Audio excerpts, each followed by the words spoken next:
जय श्री कृष्ण दोस्त। अध्याय 3 कर्मयोग। श्लोक 35।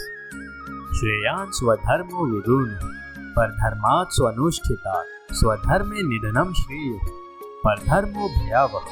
अपने नियत कर्मों को दोषपूर्ण ढंग से संपन्न करना भी अन्य के कर्म को भलीभांति करने से श्रेयस्कार है। स्वीय कर्मों को करते हुए मरना पराये कर्मों में प्रवृत्त होने की अपेक्षा श्रेष्ठतर है, क्योंकि अन्य किसी के मार्ग का अनुसरण भयावह होता है।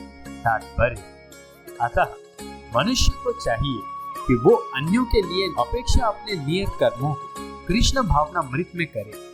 भौतिक दृष्टि से नियत कर्म मनुष्य की मनोवैज्ञानिक दशा के अनुसार भौतिक प्रकृति के गुणों के अधीन आदिष्ट कर्म है। आध्यात्मिक कर्म गुरु द्वारा कृष्ण की दिव्य सेवा के लिए आदेशित होते हैं, किंतु चाहे भौतिक कर्म हो या आध्यात्मिक कर्म, मनुष्यों को मृत्यु पर्यंत अपने नियत कर्मों में दृढ़ रहना चाहिए। अन्य के निर्धारित कर्मों का अनुकरण नहीं करना चाहिए। आध्यात्मिक तथा भौतिक स्तरों पर यह कर्म भिन्न भिन्न हो सकता है, किंतु कर्ता के लिए किसी प्रामाणिक निर्देशन के पालन का सिद्धांत उत्तम होगा।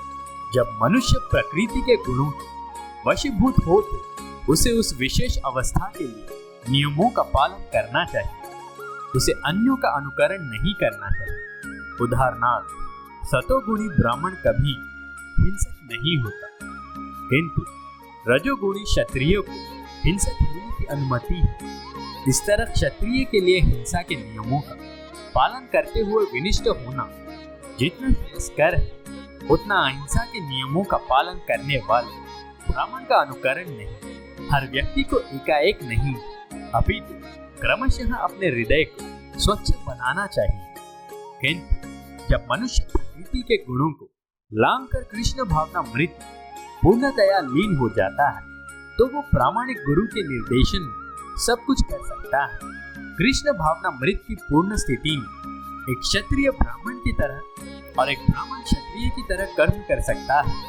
दिव्य अवस्था में भौतिक जगत का भेदभाव नहीं रह जाता। उदाहरणार्थ, विश्वामित्र मूलतः क्षत्रिय थे, किंतु बाद में वे ब्राह्मण हो गए। इसी प्रकार परशुराम पहले ब्राह्मण थे, किंतु बाद में वे क्षत्रिय बने। ब्रह्म में स्थिति होने के कारण वे ऐसा कर सके। किंतु जब तक कोई भौतिक स्तर पर रहता है, उसे प्रकृति के गुणों के अनुसार अपने कर्म करने चाहिए। साथ ही उसे कृष्ण भावना मृत का पूरा बोध होना चाहिए। जय श्री कृष्ण दोस्त।